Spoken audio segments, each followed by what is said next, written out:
Meus irmãos, bom dia, paz do Senhor, tudo bom? Espero que os irmãos estejam bem. Hoje, né, dia 3 de maio, mais um dia que nos fez o Senhor. E apesar de toda luta, de toda dificuldade, nós agradecemos a Deus pela oportunidade de estarmos aqui. Mais uma semana de estudos. Hoje, finalmente, entramos no capítulo 2, né? Depois de 4 domingos no capítulo 1.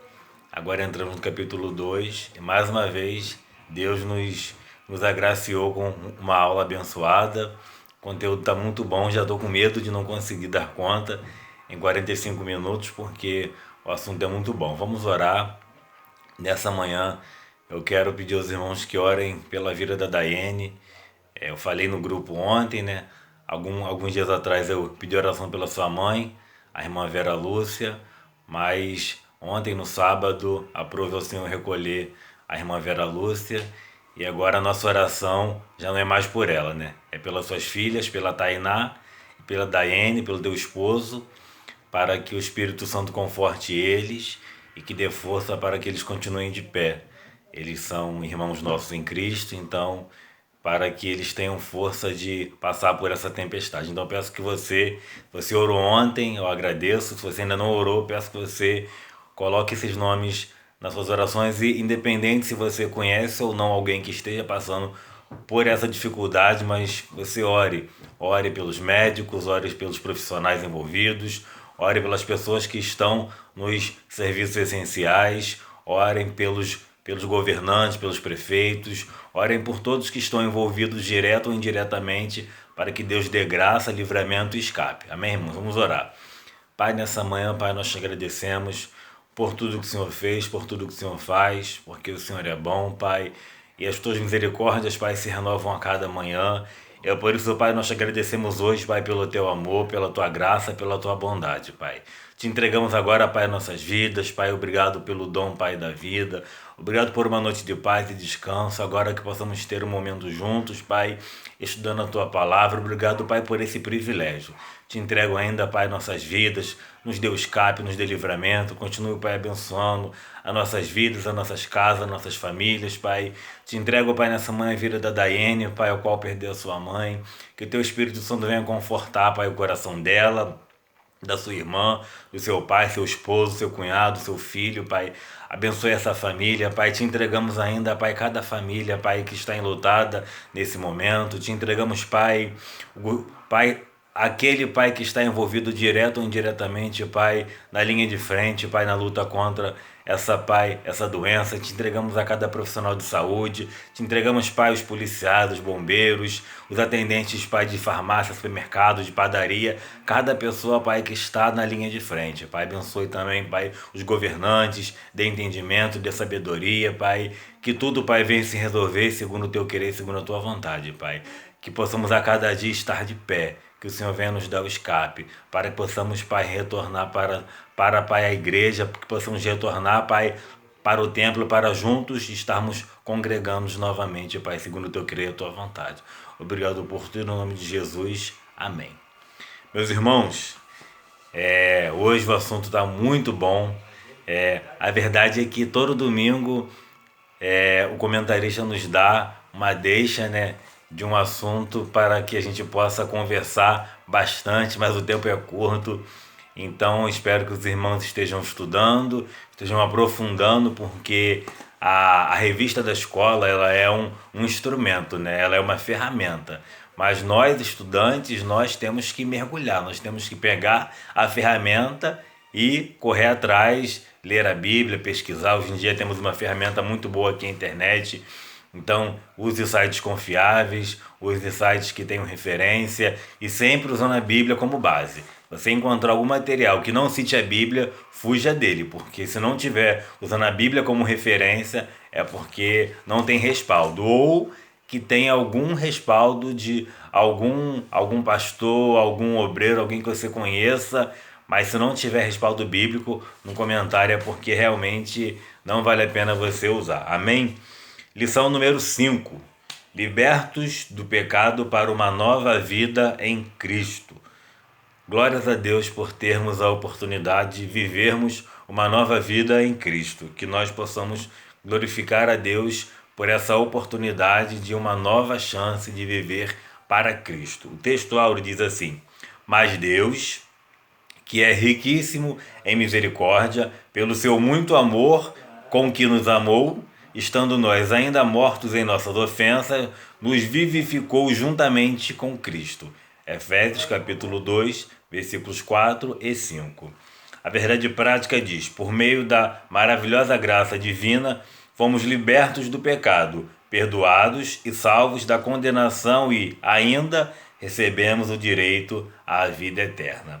Eu quero destacar aqui o termo graça, né? Falamos tanto de graça, cantamos tanto graça. Falando nisso, depois, se tiver oportunidade, se você não conhece, pesquisa lá no YouTube ou ouça o hino Maravilhosa Graça do Geraldo Guimarães. É um hino que tem uma letra muito bonita, um hino que fala muito sobre a dimensão, o alcance dessa graça. Então, ouça, medita na letra e tire um momento de adoração a Deus com esse louvor. Amém?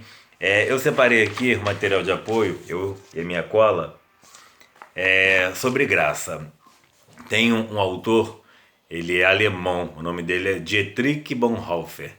Ele é um cara que fez a diferença na década de 40, lá por meados de 42, 45 mais ou menos, ali no meio da Segunda Guerra. Ele era um pastor luterano, é uma denominação europeia, né?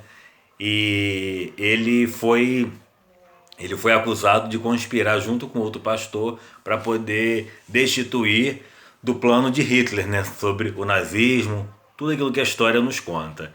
Ele foi preso, ele ficou preso 2 anos, aguardando a sentença, até que ele foi morto, né? E ele usou esses 2 anos para poder escrever. E um dos livros dele, chamado Discipulado, um livro que eu tenho, indico, muito, muito, muito bom. É um livro que fala sobre a graça. Ele usa um termo muito bacana que ele chama de graça barata. A graça, né? A graça maravilhosa que a gente fala. Ele fala sobre a graça barata. Aí eu li algumas coisas e fiz algumas anotações que quero compartilhar com os irmãos, que vai estar dentro da lição. Uma fé que não toca a alma, nem a consciência, um cristianismo sem Cristo e sem cruz, é uma fé estéril, inútil e vazia, porque ao final não é sustentável. Essas são umas das características da graça barata. Então é aquela fé que não se transforma, nem o seu interior, nem a sua consciência. É um cristianismo que ele não é cristocêntrico, ele só tem nome de Cristo, mas ele não é voltado para Cristo. Não tem cruz, ele não reconhece o sacrifício de Jesus. É uma fé sem vida, né? Uma fé que não pode gerar vida, não pode gerar uma nova vida, não pode gerar mudança nem transformação. Então isso ela não se sustenta, né? Ela hoje está viva, mas amanhã ela não está mais. Porque se a gente reconhece que a vida está em Cristo, se fizermos algo que ele não seja o centro, é porque esse algo está morto. Aí ele vai além, ele fala assim, ó: é pregação do perdão sem arrependimento. Existe pessoas que pregam o perdão, mas sem necessidade de arrependimento. Isso é uma das características da famosa e contemporânea teologia da prosperidade, né? É aquilo, vem porque você vai ganhar, você vai receber, você vai ter, você vai subir, você vai ganhar, tal, tal, tal. Mas é uma pregação de perdão sem arrependimento. É o batismo sem a disciplina da congregação. O que é a disciplina da congregação? A pessoa aceita Jesus, a pessoa se arrepende, a pessoa se batiza, mas a pessoa não quer viver debaixo de um pulso pastoral, né? Como nós falamos, a epístola de Paulo aos Efésios, ela tem um aspecto pastoral, que é o de cuidar, né? É o de auxiliar. Nós sozinhos, sem o apoio do pastor, as orientações, o cuidado dele, nós vamos ficar pelo caminho, nós vamos ficar dentro das nossas próprias limitações. Então, uma das características da graça barata é o batismo sem a necessidade de uma disciplina de congregação. É uma ceia sem confissão de pecado e é a absolvição sem confissão pessoal. Ou seja, a graça barata, ela é oferecida, mas ela é uma graça rasa, né? É uma graça sem uma contrapartida. Você vai receber um monte de coisa, mas você não vai dar nada de si. É algo superficial. E sabemos que a graça maravilhosa, a graça verdadeira, é aquela graça que nos transforma. É aquela graça onde a pregação ela tem o perdão, ele vem mediante o arrependimento. O batismo ele nos muda, que a gente entende que é, é, é a figura, né? É o exemplo de morte do velho homem e nascimento de uma nova criatura. É uma ceia, tanto que Paulo nos orienta a igreja em Corinto, né? Examine-se, pois, o homem a si mesmo, e assim como deste pão e beba deste cálice. Então você confessa o pecado, tanto que é habitual, né, no ato da Santa Ceia, se alguém tem algo para poder pedir perdão à igreja, faça antes de tomar ceia. Mas uma dica, não espera a Santa Ceia para se consertar. Se você tem algo contra o seu irmão, se você tem algo a resolver, faça hoje, faça agora. A gente não sabe o dia de amanhã. Você não sabe se você vai estar com vida, se você vai ter oportunidade até a próxima Santa Ceia. Mas se é algo que você precisa falar em nome da igreja, ok, você faça isso no dia da Santa Ceia. Mas ainda assim, tendo oportunidade, use um culto de ensino, use um culto de libertação, um culto de domingo. Procure o pastor que certamente ele vai ouvir o seu pedido, ele vai orientar quando fazê-lo, mas não deixe para depois. Então isso é a graça barata, mas sabemos que a graça verdadeira ela tem alguns aspectos. Por quê? Como que você vai querer algo se você não compreende a justiça divina? Porque Deus é amor, mas ele também é fogo consumidor. E por que o fogo consumidor? Porque ele é justo. Nele se encontra a justiça. Ele também requer de nós obediência. Como você quer algo se você não quer obedecer aquilo que Deus tem para a sua vida? E mais do que isso, o que Deus tem para a sua vida não é porque Ele quer o seu mal. Pelo contrário, Ele quer o seu bem. Então obedecer é um sinal de entender que você está debaixo da mão de Deus para usufruir do bem que Ele tem para a sua vida. Arrependimento. Se nós não nos arrependermos, nós não alcançaremos misericórdia. Por quê? Quando nós pecamos, nós confessamos, deixamos de praticar, pedimos perdão. Então, existe um processo para que você alcance essa graça maravilhosa. E mais do que isso, né, seguir o exemplo de Jesus. Quando Jesus ele fala que o maior mandamento é amar o próximo como a si mesmo, ele está falando que se você não consegue abrir mão de si, enxergar o próximo como você mesmo, você não conseguiu entender nada do que é seguir o exemplo de Jesus. Então a graça ela não é barganha, ela não é troca. Você não, eu vou receber algo de Cristo, mas eu tenho que dar algo em troca. Não. Por quê? Adoração, como diz o Nani Azevedo, adoração está no nosso DNA. Nós somos adoradores por excelência. Nós somos adoradores porque Deus nos fez assim. E a graça, ela é um favor imerecido, mas que não foi de graça.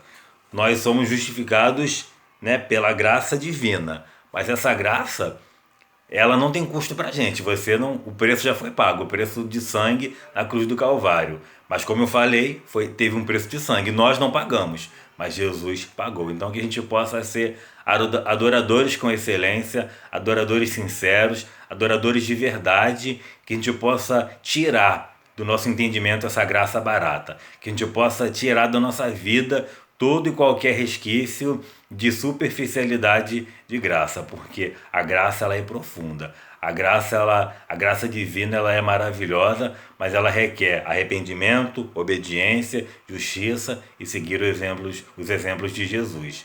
Que a graça barata ela venha sair do nosso meio, porque a teologia da prosperidade ela é um mal que tem assolado muitas igrejas e infelizmente muitos estão se deixando enganar por conta dela, mas que nessa manhã a gente possa aprender que a graça, o favor imerecível, é algo profundo, é algo que vai além de eu receber, porque eu sou adorador e adorador por excelência. Amém?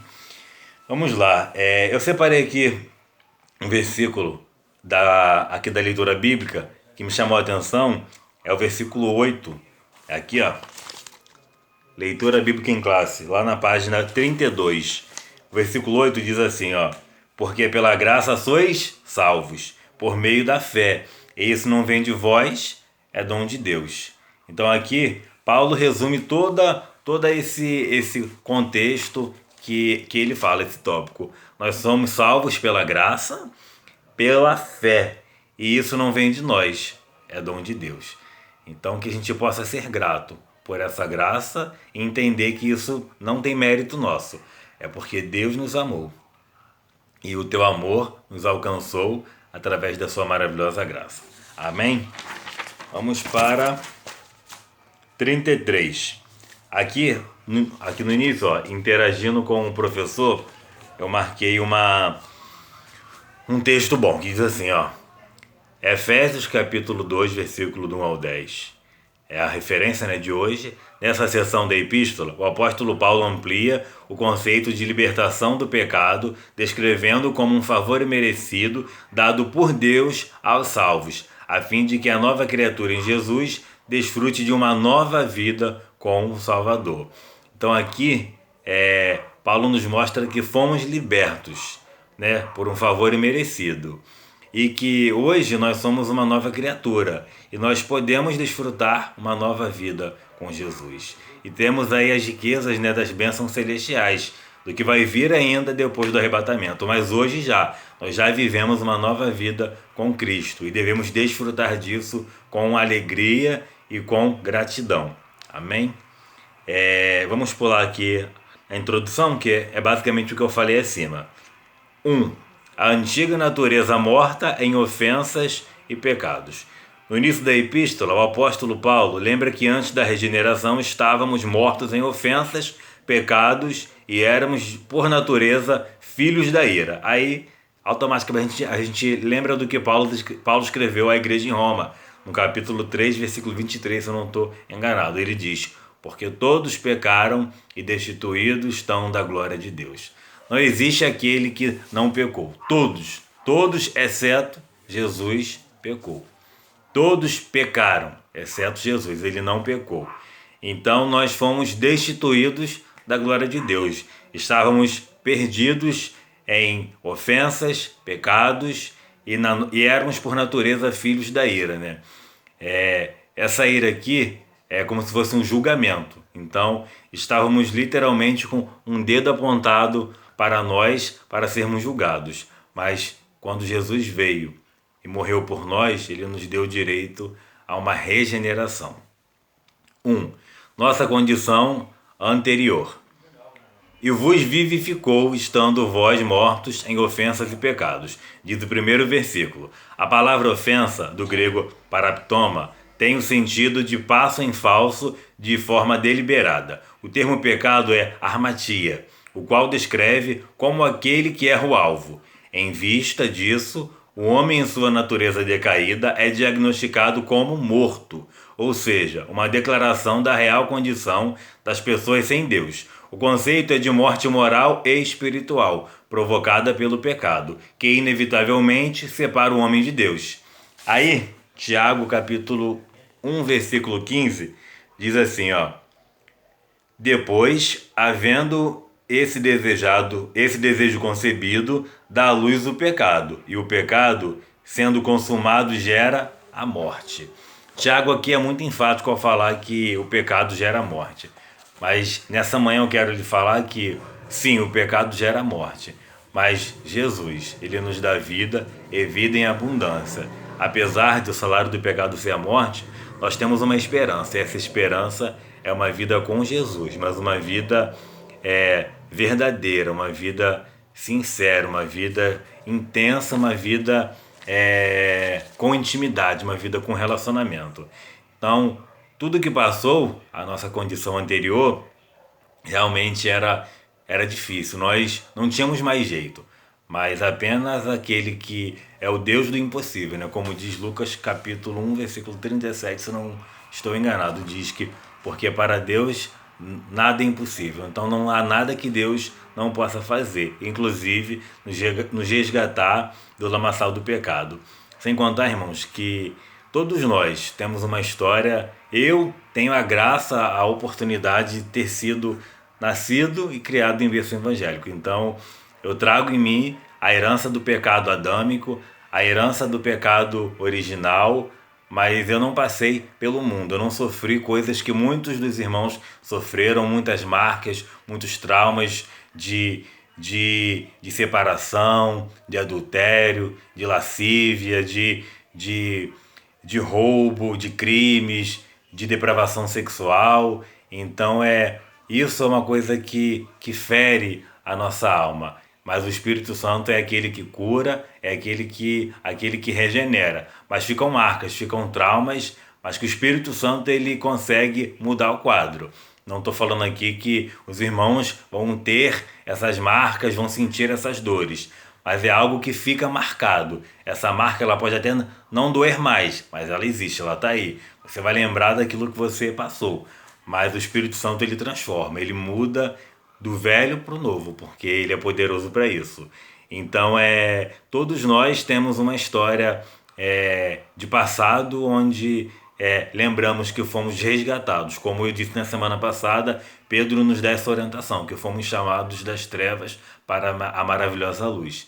Então, não se vanglorie por quem você era, mas use isso como um testemunho e você mostre ao mundo, mostre às pessoas o que Deus fez por você, o que Ele pode fazer pelas pessoas, porque se Ele fez com você, Ele também pode fazer pelo seu irmão. Amém? 2. Eu tô com o hábito de falar amém, né? Acho que eu já falei em 5 amém aqui hoje. Prometo que vou me policiar mais. 2. Nossas ofensas e pecados.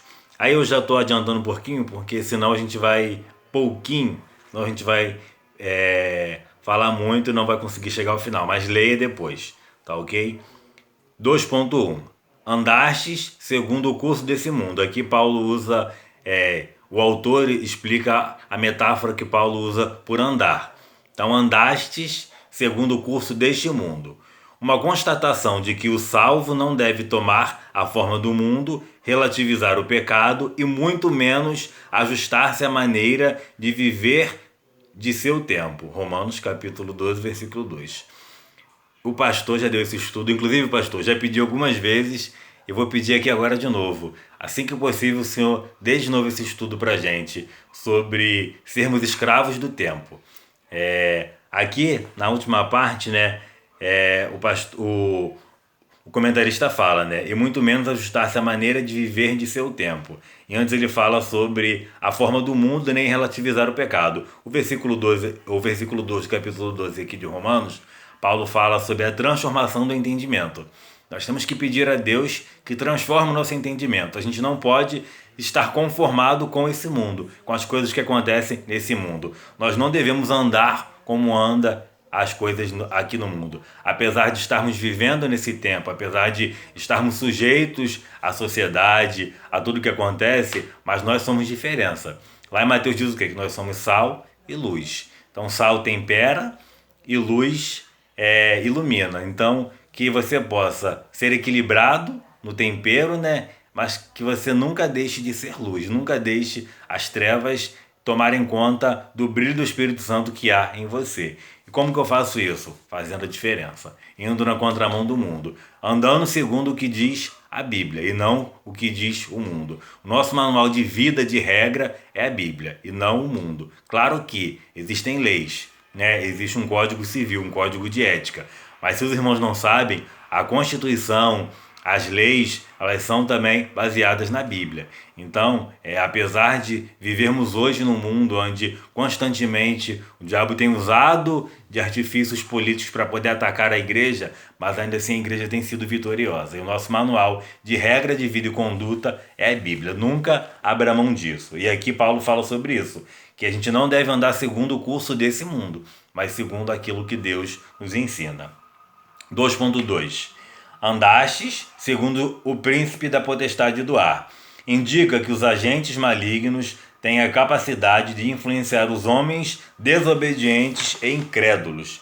aqui fala o quê? Que o diabo ele tem legalidade nos homens desobedientes e incrédulos.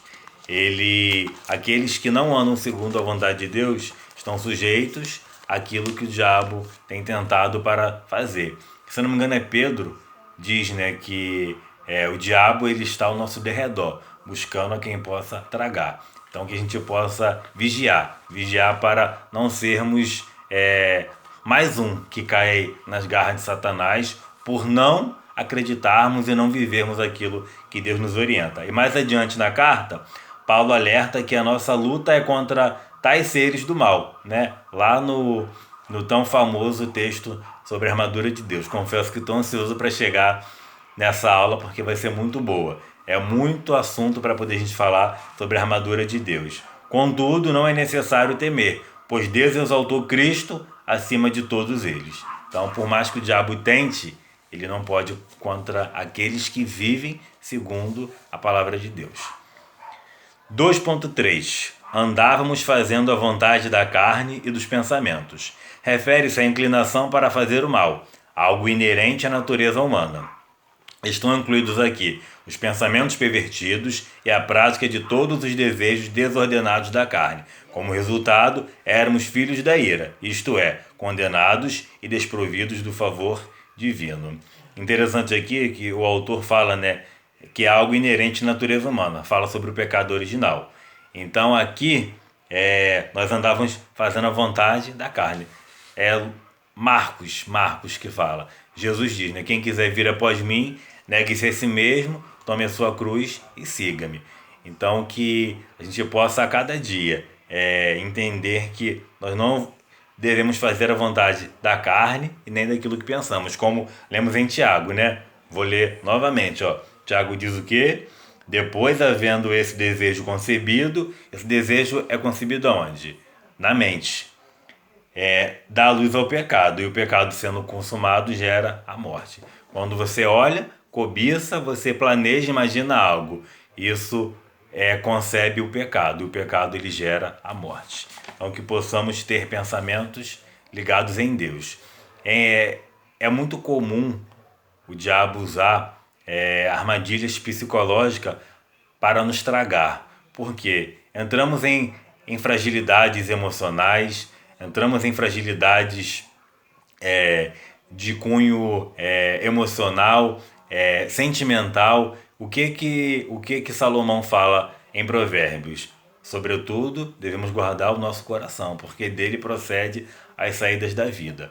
Então, aí você vai lá para Salmos, né? Salmo 119. Escondi a tua palavra no meu coração para eu não pecar contra ti. Quando o nosso coração ele é templo da palavra de Deus, quando a gente esconde a palavra de Deus aqui, quando a gente imaginar alguma coisa, se porventura você deixar escapar algo, entrar na sua mente, quando vier para o seu coração e ele entrar em conflito, em contato com a palavra, ele vai ser desfeito, o pecado ele não vai ser gerado, e ali você vai frustrar os planos do diabo para a sua vida. Mas quando você não tem a palavra de Deus no seu coração, quando você não medita, você não lê, você não tem vida com Deus, você vai pensar, vai chegar no seu coração, você vai sentir o desejo, vai consumar aquilo e vai cair nas armadilhas do nosso inimigo.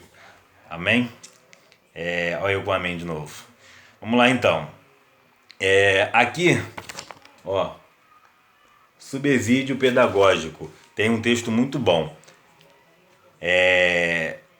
Eu quero agora que a gente faça uma reflexão a respeito da necessidade do novo nascimento como substituição à velha natureza.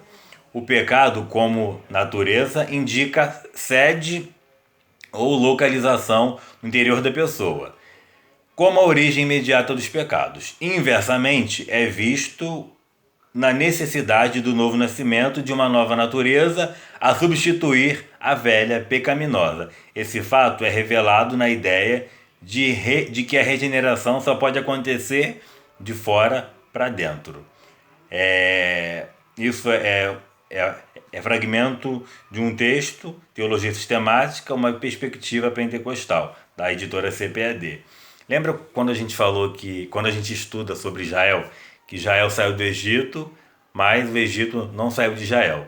Deus levantou Moisés, tirou Israel do Egito. Quando chegaram no deserto, que eles falavam a Moisés: a gente vai morrer aqui de fome, vai morrer de sede, era melhor a gente ficar no Egito, porque lá a gente tinha repolho, tinha cebola, tinha isso, tinha aquilo, tinha regalias. Então, nós devemos pedir a Deus que Ele nos transforme por inteiro.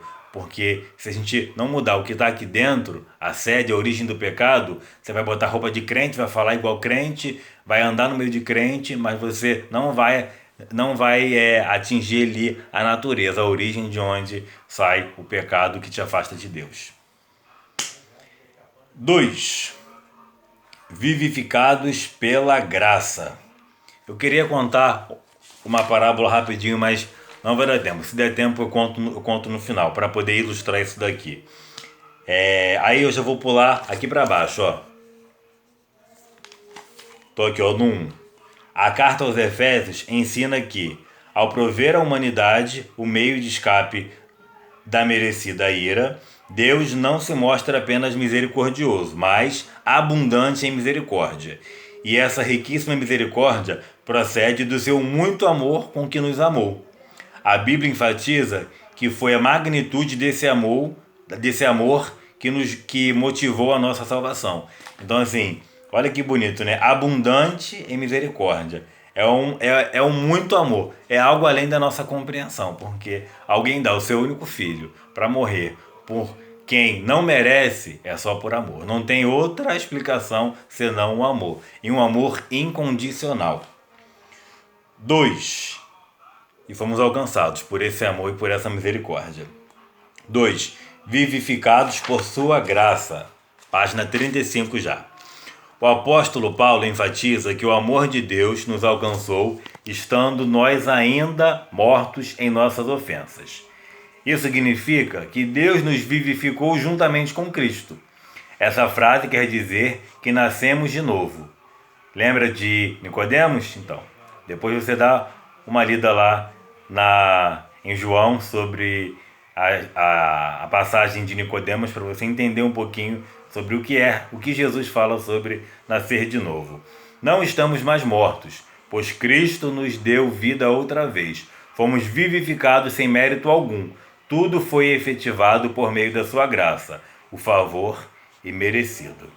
Então, Jesus, ele nos vivificou junto com Cristo. E isso não tem valor, né? É um favor imerecido que nos alcançou pelo seu amor. E seu amor que nos enche, que nos inspira. E a gente vai falar um pouquinho ali na frente a fazer boas obras. Você vai entender um pouquinho o que são essas boas obras. Pausa para a pergunta. A pergunta de hoje é o seguinte, é uma recapitulação. São 2 perguntas na verdade. Então, se você responder só a metade, tá errado. Tem que responder as 2 coisas que eu vou te perguntar, tá ok? Jesus mudou o nome de Saulo? Você vai responder sim ou não. Por quê? Então, se você responder sim, você vai dizer o porquê que ele mudou. Se você responder não, você vai responder o porquê que ele não mudou. E outra, qual era a profissão de Paulo? Então, você vai me responder então 3 perguntas. Se Jesus mudou o nome de Saulo, o porquê que ele mudou ou não mudou e qual era a profissão de Paulo. Tá ok? Eu espero aí quem me responder essas 3 coisas primeiro vai ganhar aquele famoso prêmio quando a gente sair da quarentena. Vamos para o 3. Exaltados por sua graça. O apóstolo dos gentios ainda destaca que o poder de Deus nos ressuscitou juntamente com ele e nos fez assentar nos lugares celestiais com Cristo. Observe que a palavra juntamente indica que Deus concede ao homem os mesmos benefícios alcançados por Cristo. A ressurreição foi aquilo que eu disse, que Jesus ressuscitou para que pudéssemos também ressuscitar e entrar no céu. A vida eterna, que é a nossa salvação, e o galardão nos céus, que são as bênçãos celestiais que nós iremos conhecer quando chegarmos à glória. Assim, ao conceder tais bênçãos aos homens, Deus mostrou as abundantes riquezas de sua graça.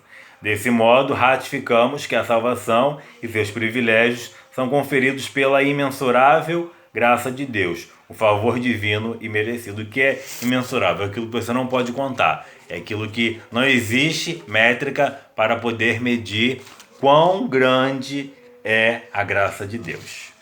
Vamos para o 3, temos aí 10 minutos para poder finalizar. 3. A salvação não vem das obras. Em Efésios capítulo 2, do versículo 8 ao versículo 10, Paulo revela que a salvação não depende de obras humanas, porque pela graça sois salvos, por meio da fé. Porém, uma vez salvo, o crente deve praticar as boas obras. Aí, o que são as boas obras? Fiz algumas anotações, irmãos, nem eu sei se eu vou conseguir entender isso que eu anotei aqui. Mas as boas obras são o cumprimento da vontade de Deus nas nossas vidas e o que Ele deixou para que a gente fizesse. Então, assim, aí, uma palavrinha que é bastante conhecida, mas eu quero trazê-la aqui para os irmãos, é a chamada empatia. Na Bíblia não existe essa palavra, essa é uma palavra contemporânea, mas o que é empatia? Sou eu me colocar no lugar do próximo. De repente, eu tenho um casaco. Mas eu moro em um lugar que não faz tanto frio, a minha casa é uma casa aquecida, e eu conheço alguém que não tem condições e ela mora num lugar muito frio e ela não tem um casaco. Então sou eu me colocar eu colocar no lugar dela e eu dar o meu casaco para ela. Isso é empatia, sou eu me colocar no lugar dela. Ou de repente, alguém está passando por uma situação e acontece algo entre a gente, ao invés de eu discutir, ao invés de eu brigar, ao invés de eu questionar, eu vou me colocar no lugar dessa outra pessoa para entender o que está acontecendo com ela, antes de eu querer tomar partido. Então esses são alguns exemplos de empatia. E, teoricamente, é basicamente isso que Jesus nos ensinou. Amar o próximo como a si mesmo é se colocar no lugar do próximo. É fazer com o próximo aquilo que você quer que faça com você. Tem a parábola do o bom samaritano, uma parábola muito conhecida, muito pregada, muito cantada. O homem estava caído no caminho, foi assaltado e foram passando algumas pessoas ali por ele. Passou o sacerdote, mas estava ocupado, fingiu que não viu. De repente ele estava atrasado para poder resolver algo, para poder, de repente, dar algum ensino, não viu. Passou um levita, estava cantando, estava com seu instrumento, não prestou atenção. Aí vem o bom samaritano, que parou, né? Ele tinha azeite, tinha vinho, ele colocou azeite e vinho nas feridas daquele homem para poder curar, para poder ajudar. Então isso nos ensina que o quê? Que a gente, com as nossas ocupações, nós temos que prestar atenção no próximo. A gente, com as nossas ocupações, temos que olhar ao nosso redor. E se pararmos para ver, o tempo não dá, mas em inúmeras passagens que Jesus opera milagres, ele sempre opera a salvação, né, a parte espiritual, mas ele também muda o cenário social na vida daquela pessoa. A viúva de Naim, quando Jesus ressuscita o filho dela, ela era viúva, então culturalmente aquele filho era a sua esperança de um futuro, né? Era a sua fonte de renda, era alguém que iria trabalhar e dar sustento à sua mãe. Mas quando aquela criança morre, aquele menino morre, aquela mulher ela não tem esposo, ela não tem filho, ela iria ficar à margem da sociedade. Então Jesus ele opera o milagre, mas isso se intensifica diretamente, se aplica diretamente à vida social daquela mulher. E N outras histórias, a mulher do fluxo de sangue e a mulher samaritana, são histórias de que Jesus ele opera o espiritual e o social. E nós, como igreja, nós devemos operar também a parte social. Por isso a importância.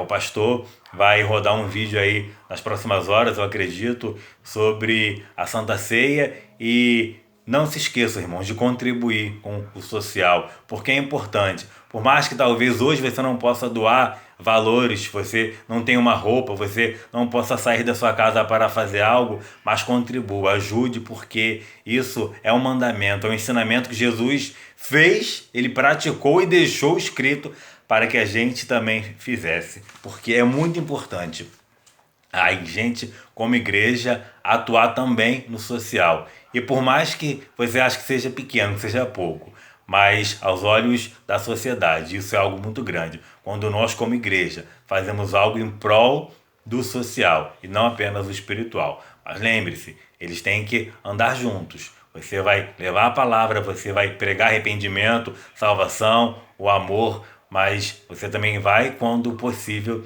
fazer a parte social. 1. Graça como meio de salvação. Só voltando rapidamente, o final aqui ele diz, né? Porém, uma vez salvo, o crente deve praticar boas obras. Então, isso é um resultado. Por quê? Se fôssemos olhar por praticar boas obras, se você parar hoje e ver a situação atual do mundo, aqui mesmo no Brasil tem muitas empresas, tem muitos artistas doando valores, doando recursos. Então, se fosse assim, essas pessoas já estariam salvas, mas não. As boas obras, elas são resultado de nossa vida com Deus, mas elas não nos salvam. O que salva é a fé, é a graça, é o amor de Deus que nos alcança. As boas obras, ela é resultado e não o meio. A salvação inclui, página 35, aqui no final, ó. A salvação inclui a libertação da morte, da escravidão do pecado e da ira vindoura, que é o julgamento final.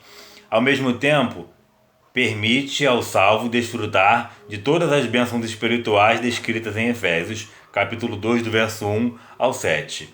Portanto, a salvação é o livramento do poder da maldição do pecado e da morte, e a restituição do homem à comunhão com Deus, uma bênção concedida a todos que recebem a Cristo como Salvador. Quando ele fala aqui do pecado e da morte, são as duas mortes. O pecado é condenação eterna e da morte é que, por mais que a gente morra hoje, mas nós temos uma promessa de ressuscitarmos quando Jesus voltar, né? Quando Jesus vier para julgar, então os salvos irão ressuscitar. Aqueles que subirem, né, no arrebatamento não irão experimentar da morte física, mas quem morrer hoje, quem morrer antes do arrebatamento, será ressuscitado, que é uma promessa como está lá, se eu não me engano, em 1 Tessalonicenses 2,4.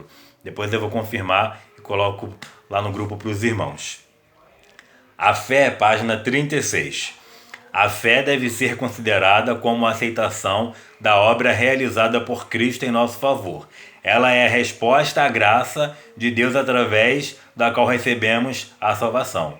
Então, a fé, ela é considerada como a aceitação da obra de Cristo em nossa vida, né? E ela é a resposta da graça. Então, ela é o meio, né? Ela é o instrumento. 2. As obras como evidência de salvação. Aqui Paulo usa duas negações para endossar a origem da salvação. A primeira expressão, isso não vem de vós, trata da salvação pela graça que provém de Deus. E a segunda ratifica que a salvação não vem das obras, o que indica que não se trata de recompensa de algum ato humano. Essas afirmações excluem a possibilidade de alguém ser salvo por esforço pessoal. Você vai lembrar do Calvino e do Armínio, mas isso é assunto que a gente já discutiu um pouquinho e agora não dá nem para entrar nesse assunto aqui. Uma transformação ocorreu. Agora em Cristo somos uma nova criatura e as coisas velhas já passaram.